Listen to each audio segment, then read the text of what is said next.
Good day mga paps, ngayong araw nandito tayo sa Ho Chi Minh, Vietnam. Gagawin natin ang isang masarap at malupit na banh mi tour. Kakain tayo sa hindi lang isa, hindi lang dalawa, kundi tatlong sikat na banh mi dito sa Vietnam. Una, kakain tayo ng street style banh mi sa kanto. This looks nice. Tikman natin, cheers! Pangalawa, kakain tayo ng deconstructed na banh mi. Ito, kuha ko dito ng ham.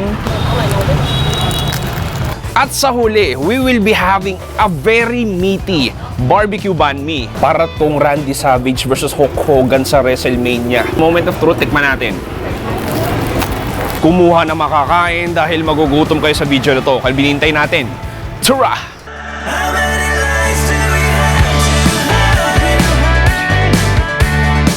So ang banh mi is basically it's a Vietnamese street food na Vietnamese sandwich. Parang version nila ito ng Subway pero pagkakaiba, mas mura at meron silang iba't ibang variant. At ngayong araw, kakain tayo sa tatlo na sikat na nagbebentang banh mi. Pare, see you! How many times can I say goodbye till I get through to you?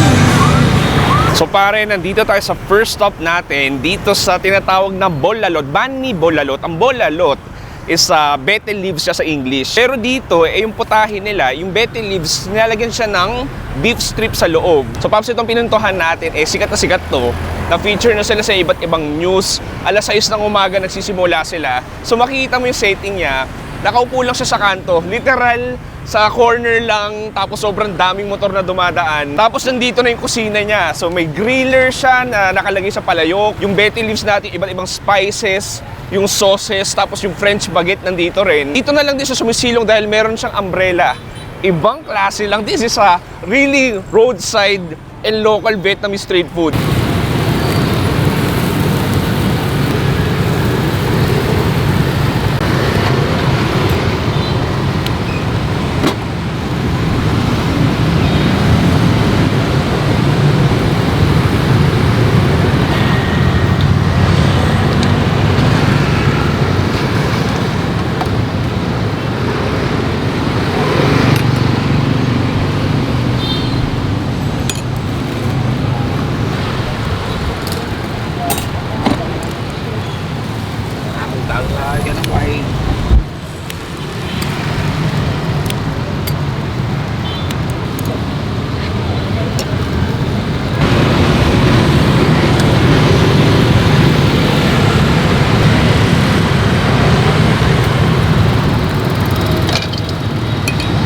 Okay, so ito na yung ating banh mi Bolalot. So, ayan. Thank you. Makikita mo, ito yung ating French baguette. Tapos, sa kapaloob sa kanya, hulaan ko na lang actually. So, yung Bolalot natin na dyan, yung betel leaf na may karne. Tapos, may nakita akong like mushrooms, gulay, may cilantro, nakikita cucumber, and then you have the different kind of sauces. Tapos parang meron ding chopped meatball tsaka chili sauce. This looks nice. Tikman natin. Cheers.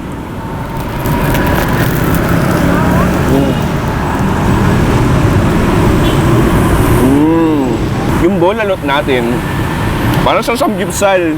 It's a smoky, sweet na parang barbecue flavor yung sauce niya. And then yung betel leaf, nagbibigay lang siya pang herbal aroma. Yung baguette natin in French, di siya gano'n chewy. Parang fresh na fresh yung pagkakagawa. Malutong na may konting air sa loob. Actually pare, yung gantong kaliit na bangko, uso talaga din sa Vietnam. Kahit anong klase street food, kahit mapa-noodles man yan, rice meal, or banh mi, ganito yung uupaan mo. I just love how complex nung lasa niya. Ang dami mong flavors na lalasahan. Asim, anghang, tamis. Meron din bango galing doon sa iba't ibang herbs or cilantro.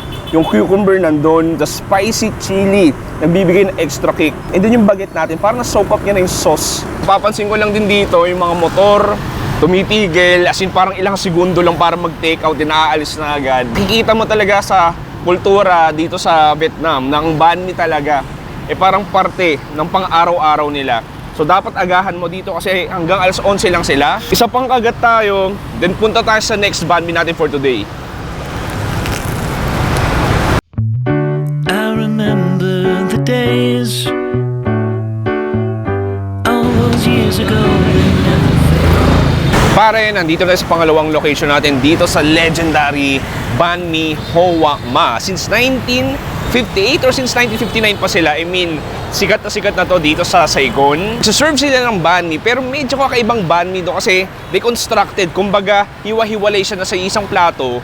Ikaw mag-a-assemble o ikaw bahala kung paano mo siya kainin. I think this is inspired by English breakfast na may itlog, may ham, tapos yung gilid mo is bread.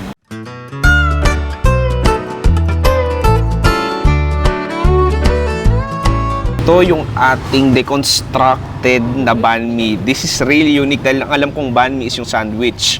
So makikita mo na sa flaming hot skillet siya. Tapos may nakita ko, hindi ko alam kung tofu ba to, iba't ibang sausages or luncheon meat. Meron siyang sauteed onions, tapos dalawang creamy yolk na itlog. I think this is inspired by English breakfast. Mukha nga siyang English breakfast. Pate o pate, di ko alam kung anong tawag, pate ata.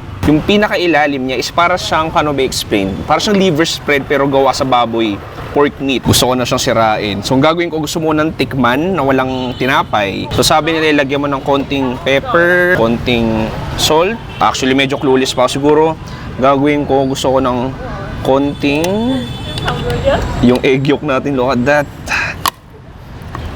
And then, kuha ko ng konting karne. Tofu nga siya, tama ako, tofu.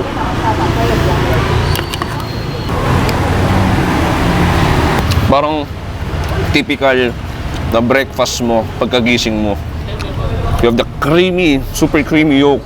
Nakadagdag yung salt and pepper sa lasa. And then nakain ko, para siyang luncheon meat, ganun-ganun. You have the sweet na parang ginisa na onion. Gawin ko na kung paano talaga to kainin. So ang gagawin mo, dalawa choice mo. Either pwede mo siyang gawing literal na parang banh mi, papalamanan mo, or kukuha ka ng pira-piraso. Ayan. Tapos gagawin mo parang nachos. Gawin ko ito kuha ko dito ng ham. Tapos yung yolk natin. Kuha ko ng ham. Tapos yolk. Tsaka yung tofu. Teka, nahiwa yung parang slice ng ham. Actually, to be honest, hindi naman ito yung sobrang parang wow, ang sarap. Pero parang nakain na rin natin kahit isang beses sa almusal natin. Papa ako dito. Tapos, ilalagay ko na, baka ito yung parang differentiate ng lasa. Ito yung mayonnaise tsaka yung paste natin. So, ayan. O, mukha siyang dinurog na luncheon meat. Tapos ilalagay mo siya sa ating baguette. Pickles dito. And then, kukunin ko yung extra yolk. Ayan, nice. Uy, perfect. Tapos lagyan ko ng ham. Tapos ibalot natin.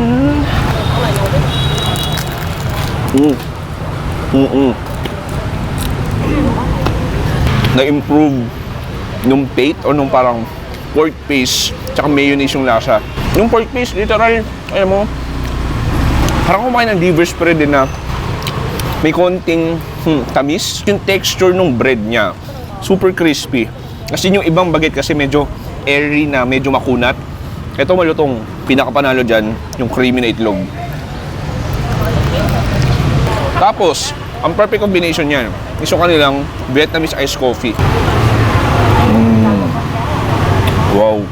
Ang sarap. Isa pang paborito ko sa ginagawa natin is sobrang lokal. I mean, mga katabi ko dito, mga nag-aalmusal lang sa isang normal na araw dito sa Vietnam. Kwentuhan, nagkakape, at ibang klase experience dito sa Vietnam.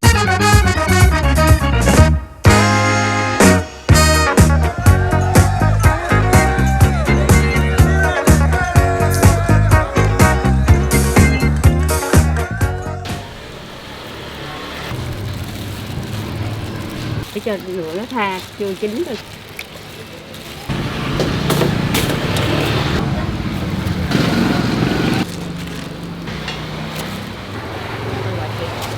We just have arrived sa pangatlo at huling banh mi natin dito sa Saigon. Nandito sa Banh Mi Swanson Kaichua. Actually, alas 3 sila nagbubukas. Medyo hapon na ngayon. Nag-break ako kanina. Magiging malaman, literally, itong video na to or itong food spot na to dahil yung banh mi nila, punong-puno ng iba't ibang karne. Specifically, meron silang pork belly, pork ribs, na yun yung pinakapalaman ng kanilang banh mi. Charcoal yung gamit nila sa pag-ihaw. Anyway pare, tingnan natin yung action dito. Come on, wow.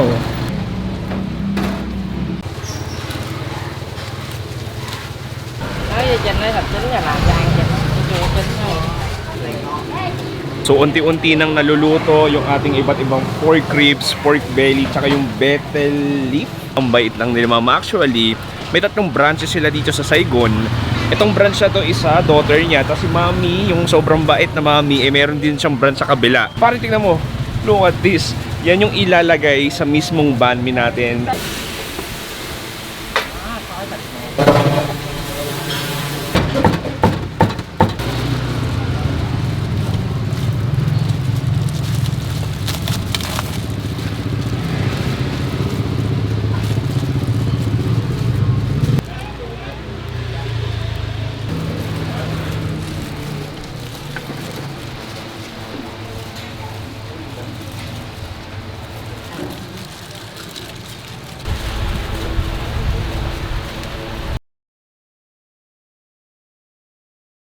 Okay, moment of truth. Ito na yung ating, ang laki ng banh mi nila. Tapos 35,000 lang, siguro nasa 70 plus pesos lang to. Ang laki, look at that. Tapos, sobrang dami niya pang karne. Pakita ko sa inyo. Look at that, ang daming karne. Oh my God, this looks insane. Pangatlo ko na to, pero parang ito yung pinaka-appetizing visually. I can see some cilantro, tapos yung parang Vietnamese kimchi nila. You have the grilled pork and then nilagyan siya ng parang red sauce tsaka barbecue sauce. Tapos nakapaloob yan sa ating baguette. Moment of truth, tikman natin.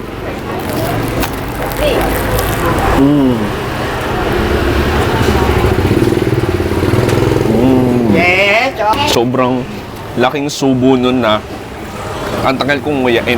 Ang sarap. Yung barbecue niya, Pinoy style na Pinoy style. You have the smoky, charcoal, sweet flavor na in terms of lambot, hindi siya sobrang lambot. May ngunguya ka pa ng konti, pero ang sarap. Yung cilantro nandun. Tapos yung parang Vietnamese kimchi nila medyo maalat at maasim. Tapos sinamahan pa ng sweet barbecue sauce.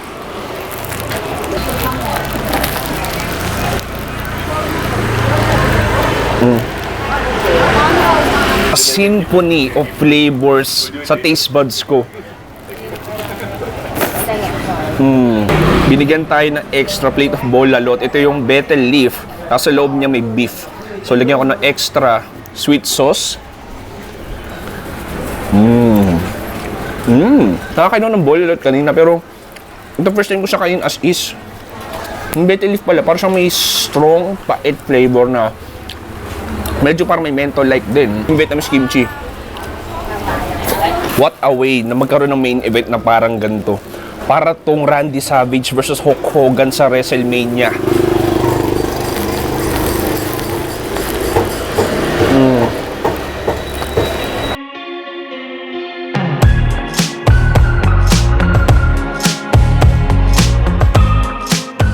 Pare, this ends our amazing banh mi tour dito sa Saigon.